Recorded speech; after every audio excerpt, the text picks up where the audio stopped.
What's up guys, my name is Nick over at the Skull Museum. We get lots of questions about our setup, so I'm going to go over with you now.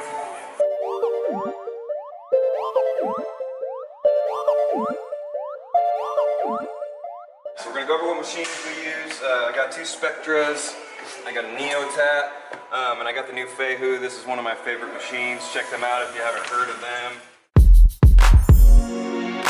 The one that I use 99.9% of the time is Kingpin 13 round.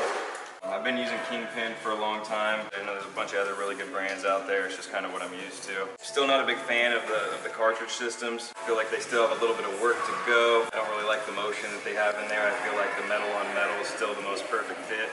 So it's kind of what I'm sticking to.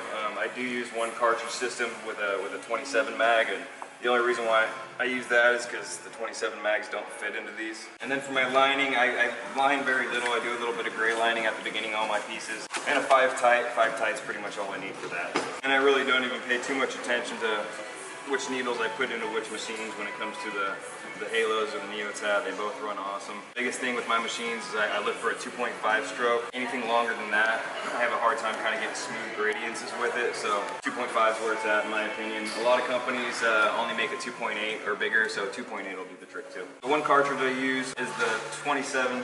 I go with Cheyenne. And I just got a pretty generic little tip here for it. So that one's the one I'm going to put into this Feihu, which is also the only one with no give, so it really kind of powers through everything. For today too, we're going to load up a 5-round shader, just to have something to kind of fill in some smaller black areas with. I'm going to show you how I use that here in a little bit. Alright man, so we got a quick recap of everything we got. We got a 27 mag on a Feihu, we got a 13 mag on a Halo, we got a 5-round shader on a Halo, and we got a 5-liner on a Neotat. Winner, winner, chicken dinner. Right. This is basically what most people ask us about, is our ink drop. Everyone at the Skull Museum pretty much uses the same thing. We try to keep everybody on the same page. That way when somebody does something and it heals a certain tone, we can kind of refer that to the other artists, and it's just a good way for all of us to learn. These are medium caps. I dropped 9 of them, and I'll kind of go over exactly how I set those out here in 1 second.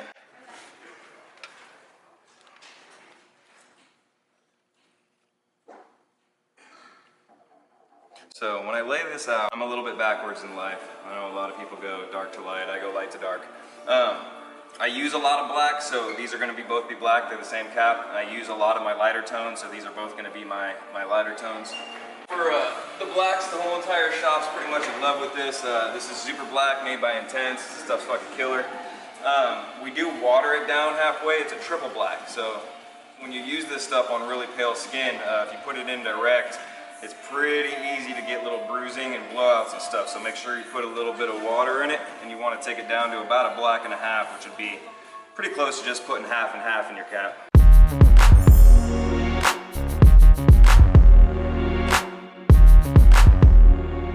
Cap those off with some distilled water.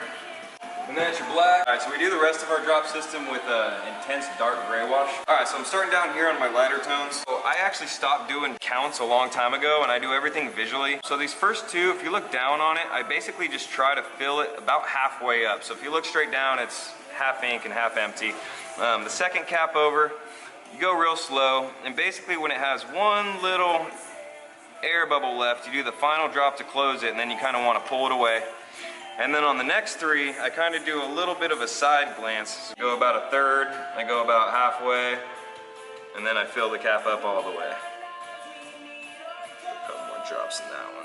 And then when you step back and look to the side, as long as it has like a nice little gradient, it's good to go for me. For those of you that absolutely love numbers, this is about a 5 drop, this is about a 12 drop, this is about a 20, and then I've never honestly counted above that. What up, what up? Alright, this is my boy Evan. We're gonna work on his back a little bit today. We kind of started it the other day already. This is what we got so far. I'll give you guys a rundown on basically what I do to get in a photo. We are a huge fan of Photoshop and Procreate. First thing I do is always kind of get a photo of the back, and then I'll basically upload it as a layer on either one of those programs, and just take some different ideas that I have or different images that I think will go with whatever's there, and just start putting them in there in different layers and try to give myself as many visual options as I can. So we'll get started on that.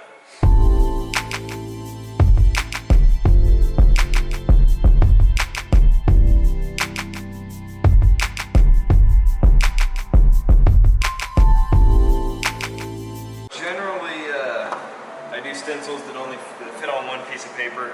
We're doing something a little bit bigger today. So I don't like stenciling ginormous pieces, so I'll generally just stencil it on like a normal piece of paper and then I'll blow it up a certain percentage. So basically, stencil, here I'll show you guys. Here's a stencil we made, just a normal piece of paper, and I'll just set it in the copier one way, blow it up like 120%, set it in the other way, blow it up 120%. And you basically get one of these, and then I'll run both these through the Thermofax. If you don't have a Thermofax, this is kind of a pain in the ass way to do it. You're probably better off just doing the whole thing big by hand, but if you do have a Thermofax, this is a pretty awesome way to go about it. Let me get these things going, and I'll show you guys how I tape them together here in a second. You want to cut off basically a little bit of a layer to where this thing can sit on top of each other and the whole stencil still sits. So I just line it up perfect like that, throw some Scotch tape on it, and you got yourself a big stencil.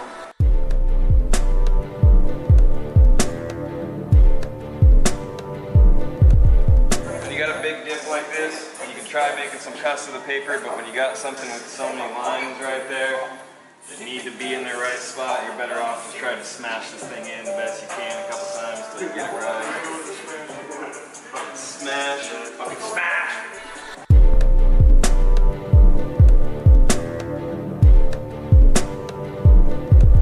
I'm a big fan of putting a blood bond on basically every edge that I do, so I'll take my 5 drop here and kind of go over every little marking that I got.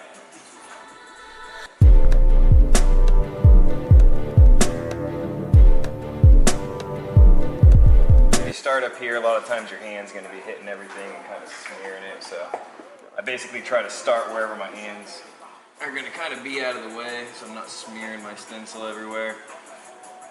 I usually let my stencils dry for about 30 minutes, but we had a slow start, so we only let it dry for about 15, so we're going to be a little extra careful here. This is my lightest tone right here. A lot of people call this a bloodline because there's actually hardly any ink in it at all once this thing heals up. If I was just to leave these lines here, you really wouldn't be able to see them. So this is just kind of scratching the skin, more or less, and leaving some dry lines for me to go through and finish off the shading on.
Straight into my black.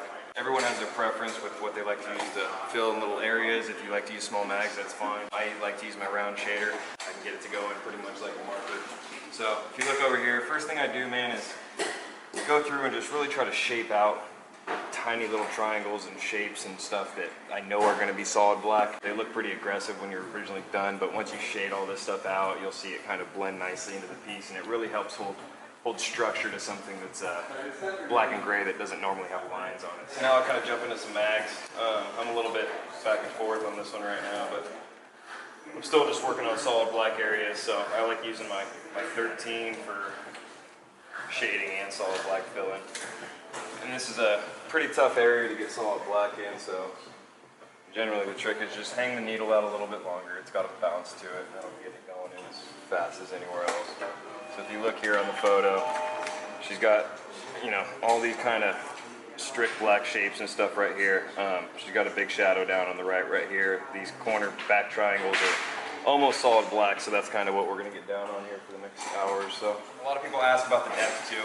When I'm doing solid black like this, I hang it out pretty far. So I mean, you're talking like a nickel, nickel and a half to 2 nickels. The only time I suck it back, a lot of people use a nickel kind of as a standard. That's just for when I'm shading. That's not going to get you very far in packing your black in there. A lot of people, I feel like, struggle with kind of getting their blacks in, and I think the biggest thing is not hanging your needle out far enough. You're much better off kind of, you know, hanging it out a little bit extra and getting it in there on the first pass, as opposed to not having your needle out far enough and having to go over the skin multiple times. That's how you beat it up, not going too deep. A lot of it has to do with how many times you're passing over the area with the depth. When you're going a little bit deeper and you know you can get it in on the first pass, then that's pretty much the least amount of damage you can do to the skin. So my recommendation would be if you're going over areas and they kind of look gray, and you're having to go over them again to get your black in there, just try hanging it out a little bit longer. Usually that works. For shading, my go-to is basically a 13 round Magnum. I use Kingpin.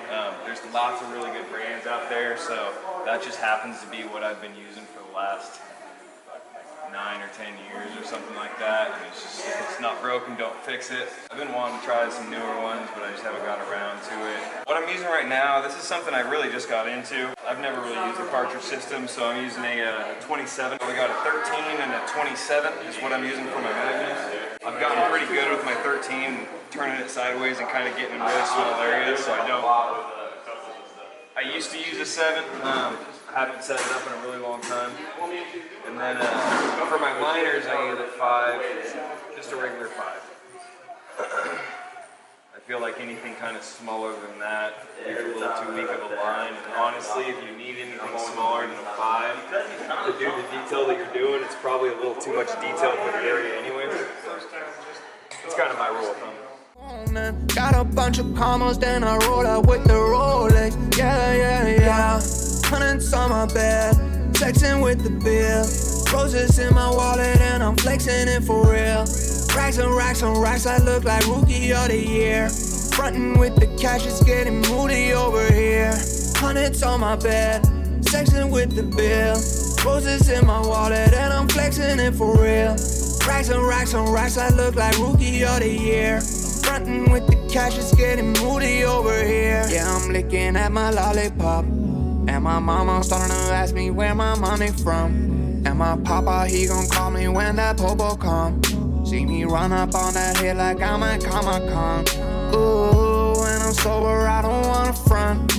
Ooh, caught that polo right from my son. Catching feelings like them buddies you read it on. Straight up off the plane, yeah, I'm running from Babylon. What you planning on? Yeah, hundreds on my bed, flexing with the bill. Roses in my wallet, and I'm flexing it for real. Racks and racks and racks, I look like rookie of the year. Frontin' with the cash, it's getting moody over here. Hundreds on my bed, flexing with the bill. Roses in my wallet, and I'm flexing it for real. Racks and racks and racks, I look like rookie of the year. Frontin' with the cash, it's getting moody over here. Alright guys, we're all wrapped up for the day. This is a rough spot, so we're about 5 hours in. We will wrap this thing up in about 30 days, so stay tuned to the channel and you will definitely get a chance to see us finish this thing up.